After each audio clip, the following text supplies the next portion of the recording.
So my client wanted this hair inspo. That's not my work, but you can see I'm pointing to her box braid and then a knotless braid.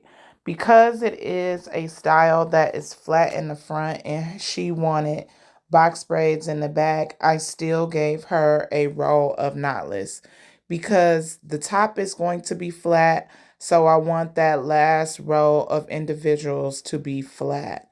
I would suggest doing this when you do a style like this and the client wants box braids in the back. I charge more for a knotless, of course, but when it comes to just a row, I don't really add on or tack on.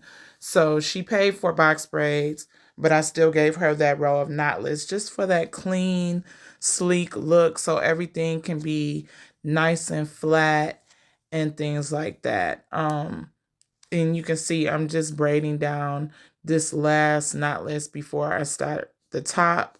Um, the top I have already pre-mapped out how I'm going to lay the cornrows. So I don't want you guys to think, oh my God, is our cornrows gonna look like that? Like, no, they're not. I just have it mapped out so it'll be easy for me to just go right in, clean up the parts, and just start the feed in braids. So yeah, I just wanted to come on here and say when you do a style like this, a Fulani style where it's flat at the top, try to do a row of knotless if the client wants box braids, or if you only know how to do box braids, try to do a row of knotless. It'll really help the look come together and look really cute. And I'm going to show you guys the results. If you are not following me, please follow me. I'm trying to grow my channel so I can go live with you guys and all that good stuff. But yeah, I will really appreciate it. It will help me grow.